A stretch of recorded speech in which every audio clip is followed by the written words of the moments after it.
तर दोबाटोमा भए पनि सही बाटोतिर फर्किएर दोबाटोको गलत बाटो छोडेर सही बाटोतिर अगाडि बढ्दैछ। यस्तो परिस्थितिमा तपाईहरुको यो राष्ट्रिय भेला, केन्द्रीय कमिटीको गठन र त्यस केन्द्रीय कमिटीलाई पनि नेतृत्व र सञ्चालन गर्ने सचिवालयको निर्माण अत्यन्तै सामयिक, सान्दर्भिक र महत्त्वपूर्ण छ। म तपाईहरुको यस भेलाको सफलताको कामना गर्न चाहन्छु। केन्द्रीय कमिटीमा निर्वाचित सबै साथीहरूलाई हार्दिक बधाई भन्न चाहन्छु, शुभकामना भन्न चाहन्छु। तपाईहरुको कार्यकाल अत्यन्तै सफल रहोस् र सचिवालयलाई शुभकामना भन्न चाहन्छु बधाई सहित कि तपाईहरुको काँधमा ठूलो जिम्मेवारी छ। यस सेक्टरलाई उद्योग, वाणिज्य आदिको सम्पूर्ण सेक्टरलाई राजनीतिक हिसाबले सही बाटोमा डोर्याउने, यस क्षेत्रमा लागेका कोही पनि साथीहरूलाई भ्रम र अन्योलमा पर्न नदिने, भ्रम अन्योलबाट मुक्त गर्ने, अरू साथीहरूलाई पनि समेट्दै लिएर अगाडि बढ्ने, आफूसँग रहेका, आफू बीचमा रहेका सानातिना अन्तर्विरोधहरूमा नअल्झिने, ती अन्तर्विरोधहरूको सहज ढङ्गले समाधान गर्ने, आपसी आलोचना, आत्मआलोचनाका नाउँमा मैले भन्ने गरेको छु, आलोचना सच्याउनका लागि हो, होच्याउनका लागि होइन। होच्याउने ढङ्गले आलोचना नगर्नुस्, साथीहरूको आलोचना सच्याउने ढङ्गले गर्नुस्। मित्रतापूर्ण ढङ्गले आलोचना गर्नुभयो भने, सच्याउने उद्देश्यले आलोचना गर्नुभयो भने, मैत्रीपूर्ण ढङ्गले आलोचना गर्नुभयो भने, वास्तवमा रहेका कमी कमजोरीलाई सच्याउन प्रेरित गर्नुभयो भने साथीले गुण मान्छन्, सच्याउँछन् र मित्रता सुदृढ हुन्छ। होच्याउने ढङ्गले आलोचना गर्नुभयो भने मित्रता खलबलिन्छ, एकता टुट्छ र विग्रह पैदा हुन्छ। बिस्तारै बिस्तारै त्यो स्थिति आउँछ। यस कुराको सही ढङ्गले नेतृत्व गर्न सचिवालय सफल हुन सकोस्, कामको संयोजन गर्न सफल हुन सकोस्। कामका थुप्रै क्षेत्रहरू छन्। सचिवालयको काँधमा बहुत धेरै ठुलो जिम्मेवारी छ। 7वटा प्रदेश छन्, 77वटा जिल्ला छन्, अनेक क्षेत्र छन्। यसका वस्तुगत क्षेत्र छन्, जिल्लागत क्षेत्र छन्, अरू क्षेत्र छन्, थुप्रै क्षेत्र छन्। व्यवसायका क्षेत्र छन्, यातायातका क्षेत्र छन्, निर्माणका क्षेत्र छन्, अरू क्षेत्रहरू छन्, उद्योगका क्षेत्र छन्, व्यवसायका क्षेत्र छन्। थुप्रै सङ्गठनहरूसँग सम्बन्धित कर्पोरेट क्षेत्रहरूसँग सम्बन्धित तपाईहरुका थुप्रो कामहरू छन् र यति धेरै पेशाहरूको विविधता, व्यवसायहरूको विविधता, भौगोलिक क्षेत्रको विविधता, 7 प्रदेश, 77 जिल्ला, 753 पालिकाहरू, यी सबै र वडासम्म तपाईहरुले समेट्नुपर्ने उत्तरदायित्व छ। यसको विविधताको व्यापकता छ र तपाईहरुले अवश्य नै सक्रिय हुनुपर्दछ। सक्रिय हुँदा पनि योजनाबद्ध ढङ्गले, सङ्गठित ढङ्गले सक्रिय हुनुपर्दछ। नत्र भने तपाईहरुले काम भ्याउनुहुन्न, फेरि काम अलपत्र पर्छ। काम अलपत्र नपरोस्, व्यवस्थित ढङ्गले, योजनाबद्ध ढङ्गले काम अगाडि जाओस् भन्ने कुरामा तपाईहरुले ध्यान दिन जरुरी छ भन्ने मलाई लाग्छ। त्यसो गर्दा तपाईहरु सफल हुन सक्नुहुनेछ। मेरो शुभकामना छ तपाईहरुलाई सफलताको लागि। अब मैले धेरै केही भन्नु पर्ला जस्तो लाग्दैन। राजनीतिक परिस्थिति तपाईहरुले देख्नु भएको छ। पार्टी कसरी चलेको थियो तपाईहरुले देख्नु भएको छ। सरकार कसरी चलेको थियो तपाईहरुले देख्नु भएको छ। हामीले बलजफ्ती अत्यन्तै प्रभावकारी ढङ्गले काम गरेका छौँ। अहिले भर्खर मात्रै मैले झन्डै 2 घण्टा लामो सम्बोधन गरेर आएँ सिंहदरबारमा। केही समय त मन्त्रीज्यूहरू पनि त्यहाँ हुनुहुन्थ्यो, पछि यताको कार्यक्रमले गर्दा हिँड्नुभयो। लामो सम्बोधन गरेको छु। हामीले गरेका कामहरूमध्ये यति धेरै काम गरेका छौँ, हामीले उल्लेखनीय काम गरेका छौँ, ऐतिहासिक काम गरेका छौँ र युगान्तकारी कामहरू गरेका छौँ। कतिवटा युगको अन्त्य गरिदिएका छौँ हामीले र नयाँ युगको थालनी गरेका छौँ विभिन्न क्षेत्रमा। तसर्थ सरकार इतिहासमा कहिल्यै भन्दा बढी यो भिजनका साथ, दृष्टिकोणका साथ, योजनाका साथ हरेक क्षेत्रमा कसरी कसरी काम गर्न सकिन्छ त्यसअनुसार हामीले गरेका छौँ काम। तसर्थ म साथीहरूलाई ढुक्कले पुस्तिकाहरू लिएर, पुस्तिकाहरू उपलब्ध छन्, पुस्तिकाहरू प्राप्त छन्, ती लिएर अध्ययन गर्ने, जनताका बिचमा जाने, कुन कुन सेक्टरमा हामीले के काम गरेका छौँ भन्ने कुरा जनतालाई बुझाउने, कार्यकर्तालाई बुझाउने, साथीहरूलाई बुझाउने, ती कामहरू गर्न सकिन्छ। हामीले असाधारण काम गरेका छौँ। यो काम गर्न बाधा व्यवधान नभएको भए, पार्टीका नेताहरूबाट समर्थन पाएको भए, पार्टीका नेताहरूले सहयोग गरेका भए काम कति अगाडि जान सक्थ्यो। तर तपाईहरुले देख्नुभएको छ कुनै नेताहरू, खास गरेर टुप्पामा बसेका नेताहरूको ध्यान अनुचित र अस्वस्थ ढङ्गले प्रधानमन्त्री हुने, अनुचित र अस्वस्थ ढङ्गले अध्यक्ष हुने बाहेक अन्त देशको बारेमा गएन, जनताको बारेमा गएन, विकास निर्माणको बारेमा भएन, समाजलाई अगाडि बढाउने ती कुराहरूमा नेताहरूको ध्यान गएन। त्यो तपाईहरुले देख्नुभएको छ, जाँदै गएन। कहिल्यै पनि एक वचन पनि, उदाहरणका लागि तपाईलाई भनौँ, माधव नेपालले सरकारको समर्थनमा एक शब्द बोलेको तपाईहरुले कहिल्यै सुन्नुभयो? कहिल्यै बोल्नु भएको छैन, बोल्दिन नै भन्नुहुन्छ उहाँ। बोल्दैन सरकारको समर्थन। वरिष्ठ नेता अध्यक्ष चाहिहालेको छ, पार्टीको पक्षमा बोल्दिन, सरकारको पक्षमा बोल्दिन। एकजना नेताले हाउभाउ गरेर बैठकमा देखाउनु भयो। कस्तो देखाउनु भयो भने खुट्टो यसो अगाडि टेक्नु भयो। मैले हिँड्दा यसै गरी अगाडि नै टेक्ने हो खुट्टाले। तर यदि त्यहाँ टेक्दा केपी ओलीलाई फाइदा हुने रहेछ भने त्यहाँ नटेकेर उ त्यता बाङ्गोपट्टि टेक्छु। उहाँले हाउभाउ गरेर अभिनय गरेर देखाउनु भयो। यहाँ टेक्दा म अगाडि बढ्दा त हिँड्दा त यहीँ टेक्नुपर्छ, त्यो टेक्दा केपी ओलीलाई फाइदा हुने रहेछ भने म त्यहाँ टेक्दिनँ, यतापट्टि खुट्टो लगाएर टेक्छु। अब यस्तो राजनीति गर्नेहरूसँग के भन्नु? सही गलतको कुरो छैन। मैले सधैँ खुल्ला आह्वान गर्छु, मेरो नीतिको बारेमा, कामको बारेमा, व्यवहारको बारेमा तपाईहरु खुलेआम आलोचना गर्न सक्नुहुन्छ, गर्नुहोस्। मेरो आचरणको बारेमा गर्नुहोस्, आनी बानीको बारेमा गर्नुहोस्, व्यवहारको बारेमा गर्नुहोस्, जुनसुकै बारेमा पनि आलोचना गर्नुहोस्।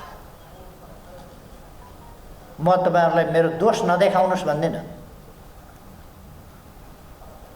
कुनै कमी कमजोरी छ भने त्यो देखाउनुहोस्, मैले आग्रह गर्ने गरेको छु। अब खोजेर कमी कमजोरी एउटा केही निकाल्नु त आफ्नो ठाउँमा होला, आविष्कार गर्न सकिएला केही भनेर होइन भने 18 देखि 20 घण्टा काम गर्छु अहिले पनि। धेरै नेताहरूको जति बेर जाँड खाएर इन्जोय गर्ने समय हुन्छ त्यति बेर म देशका बारेमा सोचिराखेका हुन्छु, विचार गरिराखेका हुन्छु, लेखिराखेका हुन्छु।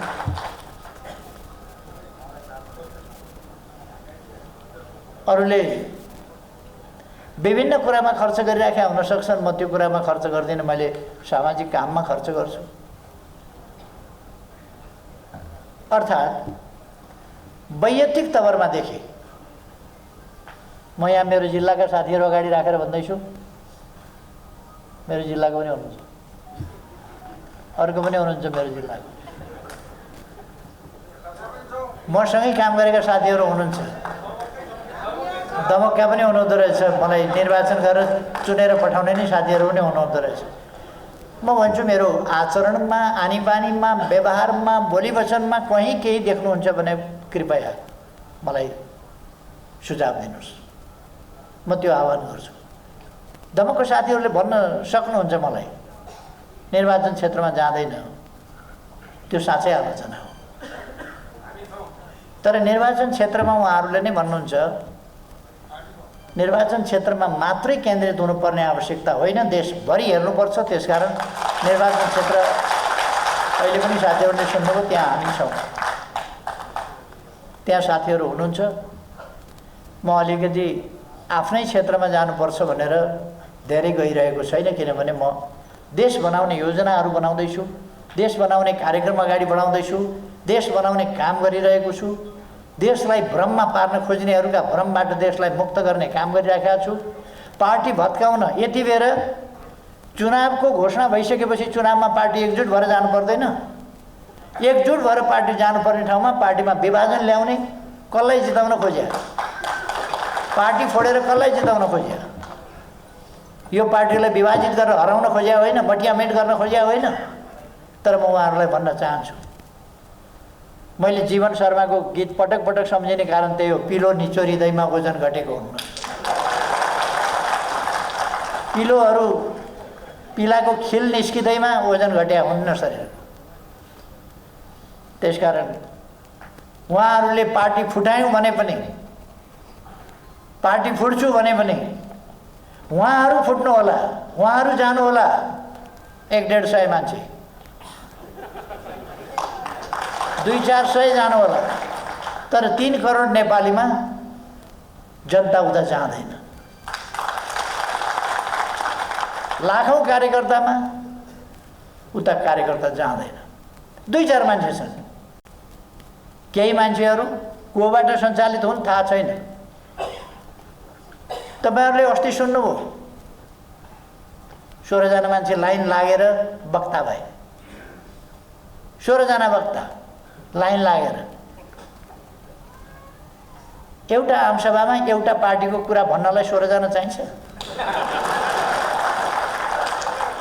एउटा पार्टीको कुरा भन्न 16 जना लाइन लागेर 1 नम्बर भन्यो गयो, 2 नम्बर भन्यो गयो, 3 नम्बर भन्यो गयो, 4 नम्बर भन्यो गयो।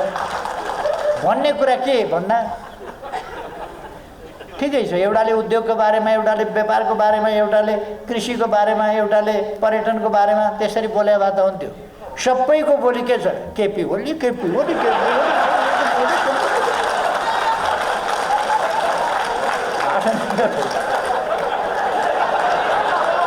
पालै पाल। बोल्ने विषय चाहिँ के छ भन्दाखेरि, बोल्ने विषय त्यही कुरा एकजनाले भनेर हाम्रो कुरो यति हो है भने त सिद्धिन्थ्यो नि। त 16 जना लाइन लागेर बोलेको छ, एउटै कुरो भनेको छ, गाली गरेको छ, गाली गरेको छ, गाली गरेको छ। देशको एकपल्ट उच्चारण गर्नुहुन्न उहाँहरू, पार्टीको एकपल्ट उच्चारण गर्नुहुन्न, आन्दोलनको एकपल्ट उच्चारण गर्नुहुन्न, जनता एकपल्ट सम्झिनुहुन्न, घाइते लडाकु एकपल्ट सम्झिनुहुन्न, दुःख पाएका मान्छे सम्झिनुहुन्न, सुकुम्बासी सम्झिनुहुन्न, कोही पनि सम्झिनुहुन्न। उहाँहरूको एउटै त्रास, कसरी निदाउनुहुन्छ भनेर उहाँहरू अझ मलाई यसो झकाउन थाल्यो, केपी ओली आयो। यसो झकाउन थाल्यो, केपी ओली आयो। के भएको होला हाल? खै हाम्रो विषय त्यो होइन। हाम्रो विषय देश हो, हाम्रो विषय जनता हो, हाम्रो विषय लोकतन्त्र हो। हामीले प्राप्त गरेका उपलब्धिहरूको रक्षा गर्नु हो, हामीले बनाएको संविधानको रक्षा गर्नु हो। यत्रो बलिदान दिएर, यत्रो सङ्घर्ष गरेर, यत्रो कठिन सङ्घर्ष गरेर हामीले यो स्थिति प्राप्त गरेका छौँ। यस स्थितिको रक्षा गर्नु हो। सङ्घीय लोकतान्त्रिक गणतन्त्र हामीले ल्याएका छौँ, त्यसको रक्षा गर्नु हो, त्यसलाई सुदृढ गर्ने हो, त्यसमा रहेका कमी कमजोरी हटाउने हो, संविधानको रक्षा गर्ने हो, त्यसको व्यवहारिक र प्रभावकारी कार्यान्वयन गर्ने हो हाम्रो विषय। देश पछाडि परेको छ, देशलाई समृद्धिको बाटोमा लानु छ, विकासको बाटोमा लानु छ, सुशासनमा लानु छ, देशलाई सच्याउनु छ। यस देशमा अझै पनि अपराधीहरू छन्, आफ्नै छोरी चेलीहरूलाई बलात्कार गरेर हत्या गर्ने अपराधीहरू छन् यस देशमा। त्यस्तो देशलाई सच्याएर एउटा सभ्य सुन्दर देश बनाउनु छ हाम्रो विषय। त्यो मानिसहरूका मनदेखि अपराधिक मनोवृत्ति हटाउनु छ। भ्रष्ट प्रवृत्ति हटाउनु छ। हामीले खालि कारबाही मात्रै गर्ने होइन, अपराधै गर्न नदिने परिस्थितिको सिर्जना गर्नु छ। हामीलाई चिन्ता त्यो छ। उहाँहरूलाई निर्मला पन्तको या भागीरथी भट्टको नाम लिएर राजनीति गर्नु छ। हामीलाई चिन्ता छ। यस्ता अपराधीहरू नियन्त्रण गरेर यस्ता अपराधीहरूलाई हामीले तिनीहरूको मनोवृत्तिदेखि परिवर्तन गर्नेदेखि लिएर अपराध गरेमा कारबाही गर्ने। म भन्न चाहन्छु, हामी त्यस्ता अपराधीहरूलाई कुनै हालतमा छोड्दैनौँ। अस्ति बुटौलमा पनि मैले भने, पानी मुनि गए पनि त्यस्ता अपराधीहरूलाई छोड्दैनौँ। अलिकति ढिलो चाँडो हुनसक्छ। पावर, हामी जबसम्म सरकारमा छौँ कुनै पावर काम लाग्दैन। अपराधबाट बच्नका लागि कुनै पावर कसैले प्रयोग गर्न सक्दैन। पहिले हामीले देख्यौँ 24 जना मान्छे जिउँदै भट्टामा हालेर जलाउनेहरू कारबाही हुनुपर्ने, जेलमा बस्नुपर्ने ठाउँमा मन्त्री भएर झन्डा हल्लाएर हिँड्थे। थाहा थिएन त्यही रौतहटका माधव नेपाललाई, त्यही रौतहटको घटना, तर साँठगाँठ थियो। सत्ता प्राप्त गर्न, सत्ता चलाउन, सत्ता टिकाउनका लागि 24 जना भट्टामा हाल्नेलाई मन्त्री बनाएर झन्डा दिएर हिँडाएर बसेका थिए माधव नेपाल। अहिले बडा खातिरदारी गर्छ स्वच्छता, तर त्यस बेला त साँठगाँठ गरेका थिए।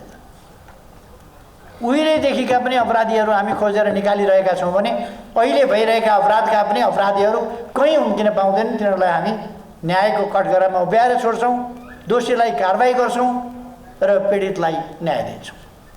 हाम्रो त्यो प्रतिबद्धता हो, सङ्कल्प हो। हाम्रो देश बनाउने अभियान, मैले अघि भर्खर तथ्याङ्कहरू थुप्रै राखेँ। गरिबी बढेको छैन यो कोभिडका बावजुद, गरिबी घटेको छ, आम्दानी बढेको छ अहिले। र यदि कोभिड-19 नभएको भए यस 1 वर्षमा हामी देशलाई निकै माथि उठाइसक्थ्यौँ। तर पनि अहिले पनि देश पछाडि परेको छैन।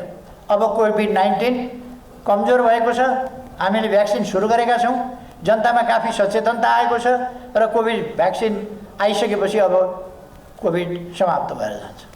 हाम्रा विद्यालयहरू चल्छन्, हाम्रा अस्पतालहरू चल्छन् र हाम्रा कलेजहरू चल्छन्, हाम्रा व्यवसायहरू चल्छन्। फेरि हामीले सामान्य जनजीवनको लय समाउँछौँ र देश अगाडि बढ्छ। हामी तीव्र आर्थिक वृद्धि दरमा जाँदैछौँ।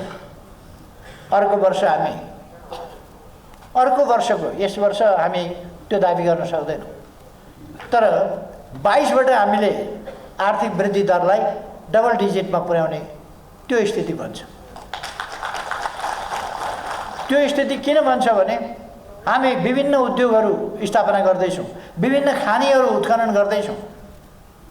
अब 3 वर्षपछिबाट नेपालकै खानीबाट निस्किएको फलाम र स्टिल हामीले प्रयोग गर्न पाउनेछौँ। नेपालमा चाहिने फलाम र स्टिल हामी आफ्नै खानीबाट निकाल्छौँ। त्यसै गरेर दैलेखमा हामी पेट्रोल डिजेलको खानी अध्ययन अन्वेषण गरिरहेका छौँ र त्यहाँ तेल छ भन्ने कुरा छ। अब हामी त्यसको प्रशोधन कारखाना राखेर उत्खनन गर्ने, प्रशोधन राख्ने र केही वर्षभित्र त्यसको प्रयोग गर्ने, नपरेको बाहिर बजारमा बिक्री गर्ने, ती कामहरू हामी गर्छौँ। त्यसर्थ हाइड्रो पावरको सेक्टरमा तपाईँहरूले देख्नुभएको छ, म प्रधानमन्त्री भएको 1 हप्ताभित्र मैले भने अर्को तिहारमा तपाईँहरूले अँध्यारोमा दसैँ तिहार मनाउनु पर्ने छैन। मैले यो झापाबाट घोषणा गरेको थिएँ। दसैँको नवमीको दिन, असोज 25 गते मैले शपथ ग्रहण गरेको थिएँ पहिलोपल्ट प्रधानमन्त्री हुँदा, र दसैँको नवमीको दिन झापाको भेटघाट कार्यक्रममा मैले भनेको थिएँ यस तिहारमा सम्भव छैन, तर अर्को तिहार आधारभूत रूपमा अन्धकार हटाएर उज्यालो तिहार हुनेछ। तर त्यसका लागि म चुप लागेर बसेको होइन, त्यसका तयारीहरू गरेँ र अर्को वर्ष त्यो सम्भव भयो। जस विभिन्नले लिन खोजे, मलाई जसको कुरा होइन, तर भारतबाट विद्युत ल्याउने सहमति मैले गरेँ हो। भारतबाट विद्युत किन्ने यहाँको विद्युत उत्पादन कसरी गर्ने, त्यसको चाँजो पाँजो कसरी गर्ने, ट्रान्समिसन लाइनको सुधार कसरी गर्ने आदि कुराहरू। अहिले नेपालमा 90% भन्दा बढी जनताले विद्युतको प्रयोग गर्दछन्। अत्यन्त दुर्गम ठाउँहरू त्यस्तोमा मात्रै केही बाँकी छ, त्यसमा पनि हामी वैकल्पिक ऊर्जाबाट व्यवस्था गर्न खोज्दैछौँ। खै त्यतापट्टि मैले गइरहनु परेन। तपाईहरुले आज मैले बोलेको कुराको पुस्तिकाहरू प्राप्त गर्नुहुनेछ साथीहरूले, र त्यसबाट पर्याप्त के कुन कुन क्षेत्रमा के काम भएका छन् भन्ने कुराको जानकारी साथीहरूले प्राप्त गर्न सक्नुहुनेछ।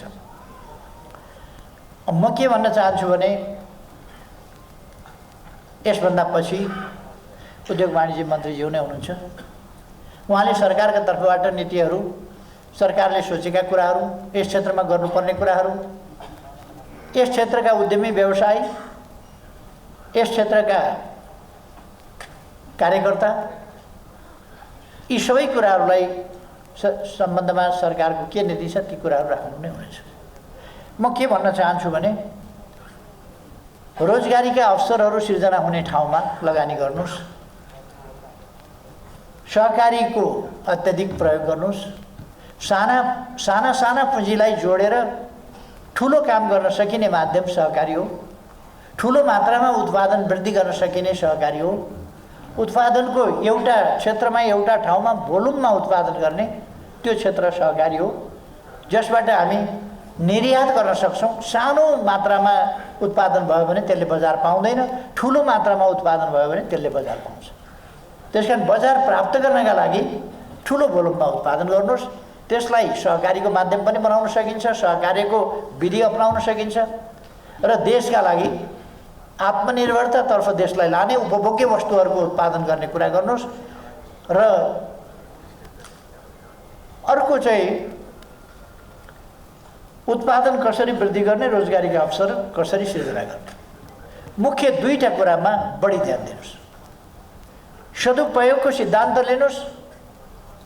सकेसम्म हाम्रो जमिन, हाम्रो जल, हाम्रो वन, हाम्रो जङ्गल, हाम्रा जडीबुटी आदि के हुन सक्छ, हाम्रा अरू मिनरल्स, यिनीहरूको कसरी सदुपयोग गर्न सकिन्छ। हामीसँग भएको बुद्धि, हामीसँग भएको क्षमता, हामीसँग भएको ज्ञान, त्यो सबैको अधिकतम सदुपयोग कसरी गर्न सकिन्छ। हामीसँग भएको सम्पत्ति, रकम कसरी अधिकतम सदुपयोग गर्न सकिन्छ। रोजगारीका अवसर सिर्जना गर्ने कुरामा र उत्पादन वृद्धि गर्ने कुरामा कसरी गर्न सकिन्छ, त्यतापट्टि लाग्नुहोस्। सरकारले त्यस सम्बन्धमा ती कामहरूमा तपाईहरुलाई पूर्ण रूपमा सहयोग गर्नेछ, पूर्ण रूपमा सहयोग गर्छ। तपाईहरुका भनाइहरू ठिकै हुन्। कुनै सेक्टर चाहिँ अत्यधिक लाभान्वित हुनुपर्ने आवश्यकता छैन। यस्तो बेलामा कोभिड-19 को बेलामा, यसको प्रतिकूल असरको बेलामा कुनै सेक्टर चाहिँ एकदमै नाफामा पुग्नुपर्ने, केही सेक्टर चाहिँ धराशायी हुनुपर्ने भन्ने छैन। यो प्रतिफल पनि हामीले बाँड्नुपर्छ, कठिनाइ पनि बाँड्नुपर्छ। ब्याङ्किङका सेक्टरहरू हुन्, वित्तीय सेक्टरहरू हुन्, ती सेक्टरहरूले अत्यधिक कमाउनु पर्ने, यसै बेलामा नाफा बेसरी निकाल्नुपर्ने, बोनस बेसरी खानुपर्ने, यति नाफा कमायौँ भनेर धाक लगाउनु पर्ने। तर अरू सेक्टरहरूप्रति अलिकति उदार दृष्टिकोण राख्न नहुने, ब्याज अलिकति कम गर्न नहुने, त्यस्तो भन्ने हुँदैन। यति बेर यो परिस्थितिलाई ध्यानमा राखेर यस्ता कुराहरूलाई मिलाएर लानुपर्छ सबै सेक्टरहरूले। त्यसकारण यो सबै सेक्टरले यथोचित ढङ्गले, यसको अर्थ ब्याङ्किङ सेक्टर कमजोर हुनुपर्छ, बिमा वा वित्तीय क्षेत्र कमजोर हुनुपर्छ भन्ने होइन। ती क्षेत्रहरू मजबुत हुन्, तर अरू सबै मर्ने, ती क्षेत्र मात्रै बाँच्ने गरेर देशको अर्थतन्त्र बत्दैन। अन्त्यमा गएर ती क्षेत्र पनि टिक्दैनन्, किनभने तिनले फेरि रकम जम्मा प्राप्त गर्ने पनि हामीबाटै हो, फेरि लगानी गर्ने पनि हामीलाई नै हो। हामी नै सिद्धियो भने अनि के बाँकी रहन्छ। लिने पनि हामीबाट, दिने पनि हामीलाई, कमाउने पनि हामीबाट, त्यही न हो, हामी नै न हो सबै कुरा त। अनि त्यही कुरा चाहिँ अरू चाहिँ सिद्धियो भनेदेखि उहाँहरू मात्रै ठुलो ब्याङ्कको बिल्डिङमा ब्याज फल्छ र ब्याज त हाम्रा रकमले हामीले लिएर फल्ने न हो, बिल्डिङले फलाउने त होइन, हामीले फलाउने हो। हामी त्यो अवस्थामा रह्यौँ, कर्जा लिन सक्ने अवस्थामा रह्यौँ, कर्जाको ब्याज तिर्न सक्ने अवस्थामा रह्यौँ भने ब्याङ्कहरू फस्टाउने हो। त्यसर्थ यी पक्षहरूलाई हामी सबैले बुझ्नुपर्दछ र यस सम्बन्धमा सरकारले के गर्नुपर्छ, कहाँनिर कम्पेन्सेट गर्नुपर्छ त्यो यथाशक्य। किन सरकारलाई त सबैतिरको आर्थिक मारको अन्तिम निष्कर्ष त सरकारलाई परेको छ। अन्तिम निचोड त मारको निचोड, प्रतिकूलताको निचोड अन्तिममा त सरकारलाई परेको छ। अहिलेको सरकार कमसेकम हिम्मत नहार्ने सरकार, नआत्तिने सरकार, यो सरकार भनेको यो जापानी नाम जस्तो खालको सरकार होइन। जापानी नाम हुन्छ नि हुतिहारा मोरा भन्ने, यो सरकार चाहिँ यो हुतिहारा खालको सरकार होइन। यो चाहिँ अलिक दृढता भएको केही गरौँ भन्ने सरकार। त्यस कारण यो आत्तिदैन। अप्ठ्यारो परिस्थिति आयो भने पनि यसले आत्तिदैन, केही गर्छ, गरेर देखाउँछ। यस सन्दर्भमा तपाईँहरू लाग्नुभएको छ, लाग्नुहोस्। तपाईँहरूको शपथ ग्रहण माननीय मन्त्रीज्यूले गराउनुहुनेछ। त्यसकारण मैले त्यसका लागि पर्खिरहनु पर्ने केही पनि छैन। म निकै थकित भएर आएको छु उतै हुँदा हुँदा। त्यसर्थ म तपाईँहरूलाई धेरै धेरै शुभकामना दिँदै यो अत्यन्त सामूहिक काम गर्नुभएको छ। दह्रो आत्मविश्वास लिएर अगाडि बढ्नुहोस्। हामी जित्छौँ, हामी बाहेक जित्ने अरू कोही छँदै छैन, कोही छँदै छैन। हामी किन जित्छौँ भने हाम्रो मस्तिष्कमा देश छ, मनमा देश छ, जनता छ, जनताका समस्या छन्, तिनको समाधान गर्ने सङ्कल्प छ, प्रतिबद्धता छ, अठोट छ। त्यसकारण हामी जित्छौँ, हामीले जित्नुपर्छ। यस क्षेत्रमा भएका साथीहरू केही थाके, केही बुढा भए, अब नसक्ने भएपछि के गर्ने, कसैले बिर्सिन थाले, के लाग्छ? त्यसकारण यस्तो कुराबाट हामी धेरै प्रभावित नहौँ, दृढताका साथ अगाडि बढौँ, आत्मविश्वासका साथ अगाडि बढौँ। त्यही शुभकामना म साथीहरूलाई दिन चाहन्छु। सबैमा भलो होस्। धेरै धेरै धन्यवाद। र म यहाँहरूसँग बिदा पनि लिन्छु। धन्यवाद।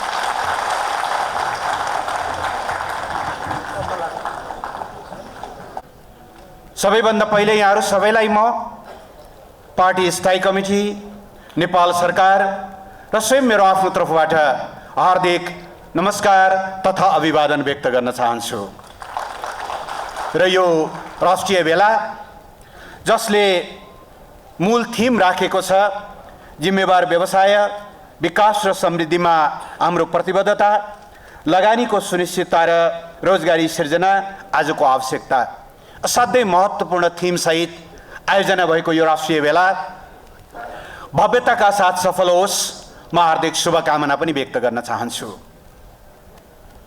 राष्ट्रिय राजनीतिले अनपेक्षित मोड लिएको र कम्युनिस्ट आन्दोलनमा अलिकति नयाँ चुनौती थपिएको विशेष परिस्थितिमा हामीले यो राष्ट्रिय भेला आयोजना गरिरहेका छौँ।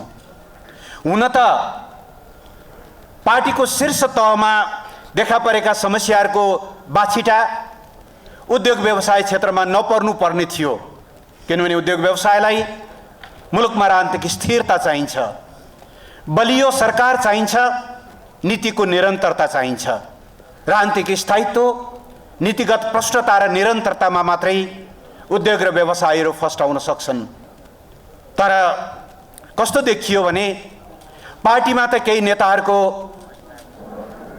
कुर्सी घुम्यो या कुर्सी प्राप्त गर्ने सपना भत्ताबुङ्ग भयो, उहाँहरू बाहिरिनु स्वाभाविक थियो। तर व्यवसायीहरू त राजनीतिक स्थिरताको पक्षमा उभिनु पर्थ्यो, नीतिगत निरन्तरताको पक्षमा उभिनु पर्थ्यो र त्यस्तो गर्न पाउनुहुन्न तपाईहरू भनेर दबाव सिर्जना गर्नु पर्थ्यो। तर केही साथीहरू, हाम्रा हिजोका सहकर्मी साथीहरू, उहाँहरू पनि अलिकति विचलित हुनुभयो र यो महासङ्घलाई नयाँ ढङ्गले पुनर्गठन गर्नुपर्ने आवश्यकता बोध भयो। किनभने हामी केही नेताहरूका अतृप्त आकाङ्क्षाहरूका निम्ति मुलुकलाई अस्थिरता र अनिर्णयको बन्दी बनाउन सक्दैनथ्यौँ, मुलुकलाई फेरि राजनीतिक अस्थिरताको भुमरीमा हुन सक्दैनथ्यौँ। त्यसकारणले यो बदलिएको परिप्रेक्ष्यमा देशैभरिका युवा साथीहरूलाई, युवा व्यवसायी साथीहरूलाई, देशैभरिका उद्योगी साथीहरूलाई समेटेर पहिलो वर्तमान सरकार कसरी अगाडि बढ्न चाहिरहेको छ समृद्धि र रूपान्तरणको दिशामा, यी कुराहरूको बारेमा एकसरो प्रशिक्षित पनि गर्ने, अहिलेको पछिल्लो राजनीतिक घटनाक्रमको अन्तर्य के हो यसको बारेमा यहाँहरूलाई जानकारी पनि गराउने र अबको निर्वाचनमा हामी कुन मुख्य नारा, कुन आर्थिक कार्यक्रम सहित अगाडि बढ्दैछौँ र उद्योगी व्यवसायहरू प्रति सरकारको प्रतिबद्धता के छ र यहाँहरूबाट हाम्रा अपेक्षाहरू के छन्, यी कुराहरूको बारेमा केही जानकारी गराउनु पर्ने, एक खालको ओरिएन्टेसन गर्नुपर्ने र नयाँ ढङ्गले सङ्गठनमा नयाँ ऊर्जा भरेर अगाडि बढ्नुपर्ने आवश्यकताले यो राष्ट्रिय भेलाको आयोजना गरिएको हो। छोटो सूचनाका बिचमा पनि एकदम दुर्गम कर्णाली प्रदेश, सुदूरपश्चिम प्रदेशदेखि लिएर विभिन्न जिल्लाहरूबाट समेत साथीहरू आउनुभएको छ र यसले यहाँहरूको एउटा अठोट एउटा सङ्कल्प कि मुलुकले हासिल गरेको समृद्धिको यो बाटोलाई हामी भत्किन दिन्नौँ। प्रधानमन्त्री केपी शर्मा ओलीको नेतृत्वमा मुलुकले हासिल गरेका उपलब्धिहरूलाई हामी गुम्न दिन्नौँ। हाम्रो उद्योग व्यवसाय क्षेत्र प्रधानमन्त्रीको साथमा छ भन्ने एउटा जुन सङ्कल्प अथवा त्यो अठोट, त्यो प्रतिबद्धता यहाँहरूले व्यक्त गर्नुभएको छ, म यसका लागि तपाईँहरूलाई धेरै धेरै धन्यवाद पनि भन्न चाहन्छु। आदरणीय उद्योगी व्यवसायी मित्रहरू, हामीले एउटा निष्कर्ष निकाल्यौँ। 2062-63 को आन्दोलन र 10 वर्षको सङ्क्रमण कालपछि जब हामीले 2072 असौजमा नेपालको संविधान घोषणा गऱ्यौँ, जुन संविधान प्रगतिशील छ, लोकतान्त्रिक छ, समाजवाद उन्मुख छ, सामाजिक न्याय र समावेशिताको सिद्धान्तले ओतप्रोत छ, त्यो घटनालाई हामीले नेपालको राजनीतिक इतिहासको एउटा पानी ढलो मान्यौँ। त्योभन्दा अगाडिको झन्डै 70 वर्ष नेपाली जनताले अधिकार प्राप्तिका लागि लडाईँ लडे। त्यो लडाईँ कहिले शान्तिपूर्ण भयो, कहिले हिंसात्मक भयो, कहिले कानुनी दायराभित्र भयो, कहिले कानुनका घेरा तोडेर भयो। जुनसुकै हिसाबले गरिए पनि जनताको त्यो बलिदानी सङ्घर्षका बलमा हामीले नेपालमा सङ्घीय लोकतान्त्रिक गणतन्त्र स्थापना गऱ्यौँ र जनताका प्रतिनिधिहरूले आफ्नै हातले लेखेको संविधानबाट हामी आज शासित हुने, राज्य सञ्चालनको मूल दस्तावेज त्यसलाई बनाउने एउटा अवसर हामीले प्राप्त गऱ्यौँ। त्यसलाई पानी ढलो मानेर हामीले के सङ्कल्प गऱ्यौँ भने अब अधिकार प्राप्तिको लडाईँ एकसरो सकियो, लोकतन्त्र प्राप्तिको लडाईँ एकसरो सकियो। अब यही संविधानको जगमा उभिएर शान्तिपूर्ण बाटोबाट, प्रतिस्पर्धात्मक बाटोबाट हामी समाजवादमा सङ्क्रमण गर्छौँ। अब नेपाल कम्युनिस्ट पार्टी जसले गएको 70 वर्ष मुलुकको लोकतान्त्रिक आन्दोलनको एउटा च्याम्पियनको रूपमा काम गर्यो, मुलुकको सबभन्दा ठुलो शक्तिको रूपमा स्थापित भयो, यही कम्युनिस्ट पार्टीको बलमा, यही कम्युनिस्ट पार्टीको अगुवाईमा, यही कम्युनिस्ट पार्टीको नेतृत्वमा हामी मुलुकमा समृद्धिको, जनताको सपना साकार पार्छौँ। 70 वर्ष हामी अधिकारका लागि लड्यौँ, अब 30 वर्ष हामी समृद्धिका लागि लड्छौँ र कम्युनिस्ट पार्टी 100 वर्ष पुरा हुने अबको 25-30 वर्षपछि नेपाललाई एउटा समृद्ध मुलुकको हाराहारीमा पुर्याउने कामको नेतृत्व पनि हामी कम्युनिस्ट पार्टीले नै गर्छौँ। एउटा सङ्कल्प हामीले गऱ्यौँ। यही सङ्कल्पका साथ हामी गत निर्वाचनमा संयुक्त घोषणाका साथ चुनाव पछाडि सरकार बनाउने, पार्टी एकता गर्ने र संविधानको रक्षा, प्रयोग र विकास गर्दै मुलुकको समृद्धिको अगुवाई गर्ने सङ्कल्पका साथ हामी निर्वाचनमा होमियौँ। नेपाली जनताप्रति हामी कृतज्ञ छौँ। उहाँहरूले हाम्रो त्यो सपनालाई, हाम्रो त्यो सङ्कल्पलाई अनुमोदन गरिदिनु भयो। हामीले भारी बहुमत प्राप्त गऱ्यौँ। आज सरकारले 3 वर्षको अवधि पुरा गरेको छ सम्माननीय प्रधानमन्त्रीको नेतृत्वमा। आजै सम्माननीय प्रधानमन्त्रीले पुनर्निर्मित सिंहदरबारको नयाँ कार्यकक्षबाट, त्यो परिसरबाट यो 3 वर्षमा हामीले के काम गर्यौँ भन्ने कुराको एउटा विस्तृत विवरण पनि आम जनता समक्ष प्रस्तुत गर्नुभएको छ। यो 3 वर्षलाई हामीले मुलुकको मुहार बदल्ने, जनताको अनुहारमा खुसियाली ल्याउने, मुलुकमा समृद्धिको आधार निर्माण गर्ने, तपाईहरुले भने जस्तै लगानी वृद्धि र रोजगारीका अवसरहरू सृजना गर्ने र विगतमा सशस्त्र द्वन्द्वको कारणले होस्, संक्रमणका कारणले होस्, राजतन्त्रको कारणले होस्, अनेकौं कारणले गुमेका हाम्रा विकासका अवसरहरूलाई यो छोटो समयमा पूरा गर्ने हिसाबले हामी केन्द्रित भएर लाग्यौं। यो 3 वर्षका हाम्रा समग्र सूचकहरू हेर्दा हामीले गर्व गर्ने पर्याप्त ठाउँहरू छन्। नेपाल कोभिड सुरु हुनुभन्दा अगाडिसम्म लगातार करिब 7% आर्थिक वृद्धि गर्ने संसारका 10 वटा मुलुक मध्ये 9औं मुलुकको रूपमा थियो। यही अवधिमा हामीले नेपाललाई अति अल्प विकसित एलडीसी स्ट्याटसबाट लोअर मिडल इन्कम कन्ट्री अर्थात् निम्न मध्यम आय भएको मुलुकमा स्तरोन्नत गरेका छौं। यही अवधिमा नेपालमा डुइङ बिजनेस इन्डेक्स अर्थात् नेपालमा व्यवसाय र लगानीको वातावरण छ, हामीले एकैचोटि 14 फड्को मार्यौं। विश्व बैंकले हामीलाई त्यो ढंगले सम्मानित गर्यो। हामीले यसबीचमा मानवाधिकार सूचकाङ्कमा उल्लेख्य सुधार गरेर गत वर्षसम्म निम्न क्याटेगोरीमा रहेको नेपाललाई यसै वर्षदेखि मानव विकास सूचकाङ्कका दृष्टिले मध्यम आय भएको मध्यम स्तरमा पुगेको मुलुकको रूपमा स्थापित गर्यौं। आयातहरू घटाउँदै जाने, निर्यातहरू बढाउँदै जाने ती कामहरू हामीले सम्पन्न गर्यौं। यही अवधिमा मुलुक लोड सेडिङ मुक्त भयो। यही अवधिमा मुलुक तपाई व्यवसायीहरुको लागि सधैँभरि एउटा टाउको दुखाइको जस्तो विषय बन्ने, सधैँभरि ट्रेड युनियनका नाममा हुने हडतालहरू, बन्दहरू, त्यो कारणले गर्दा व्यवसाय गर्ने वातावरण नै नहुने, जनतन उद्योग खोल्यो भने ऊर्जा नै नपुग्ने, जनतन उद्योग खोल्यो भने बाटाघाटाहरूको अवस्था यस्तो खतम कि त्यहाँ तपाईले न कच्चा पदार्थ पुर्याउन सक्ने, न उत्पादित सामानहरू बजारसम्म पुर्याउन सक्ने, यी सबै कुराहरूलाई हामीले उल्लेख्य सुधार गर्यौं। गएको 3 वर्षमा ठूला औद्योगिक प्रतिष्ठानहरू या मध्यम प्रतिष्ठानहरूमा पनि कहीँ पनि ठूला हडतालहरू, लामा हडतालहरू भएका छैनन्, किनभने हामीले यस्तो एरेन्ज गरेका छौं, लगानीकर्ताहरू, रोजगारदाताहरू र श्रमिकहरूको बीचमा एउटा राम्रो सम्बन्ध निर्माण गरेर त्यो एमिकेबल सल्युसनहरू हामीले खोल्यौं र देशलाई लगानीका निम्ति एउटा अनुकूल वातावरण निर्माण गर्ने काम गर्यौं। उद्योग मन्त्रालयमा त, उद्योग विभागमा त अहिले वन स्टप सर्भिस सेन्टर छ, जहाँ हिजो तपाईहरुलाई फर्म दर्ता गर्न, राष्ट्र बैंकबाट अन्य स्वीकृतिहरू लिन 10 ठाउँ धाउनु पर्ने अवस्थाबाट यो फाइल ओल्डो टेबल पल्लो टेबल पल्लो टेबल पल्लो टेबल हुँदै महिनौसम्म झुल्ने स्थितिबाट विदिन केही आवर या बढीमा विदिन केही दिन सजिलै लगानी गर्न सक्ने वातावरण हामीले त्यसरी निर्माण गर्यौं। हिजो केही व्यवसायीहरुका लागि मात्रै देशमा स्वर्ग जस्तो थियो। ठूला व्यवसायीहरु जसले जनताबाट उठाएको भ्याट जो राज्यमा जम्माउनु पर्थ्यो, केही सीमित घरानाहरुका लागि भ्याट फिर्ताको नाउँमा उनीहरुलाई नै पुरस्कृत गर्ने यो खालको जुन अवस्था थियो, त्यसलाई हामीले अन्त्य गर्यौं। यी ढंगले नेपाल बिस्तारै नयाँ ढंगले अगाडि बढ्दै थियो। राष्ट्रियताको सवालमा यसबीचमा भएका प्रगतिहरुको बारेमा मैले केही बताउनु पर्छ जस्तो लाग्दैन। हिजोसम्म पटक पटक प्रधानमन्त्री मन्त्री हुने नेताहरू कालापानी नेपालको हो, लिपुलेक नेपालको हो, लिम्पियाधुरा नेपालको हो सम्म भन्न नसक्ने, वार्ता गरेर फिर्ता गराउन त धेरै टाढाको कुरा, हाम्रो हो सम्म भन्न नसक्ने अवस्थाबाट आज नेपाल ती भूभागलाई नक्सामा सम्मिलित गर्ने र वार्ताद्वारा त्यसलाई समाधान गर्ने एउटा नयाँ चरणमा प्रवेश गरेको छ। राष्ट्रियताको सवालमा हामीले त्यो ढंगले उचाइहरू प्राप्त गरेका छौं।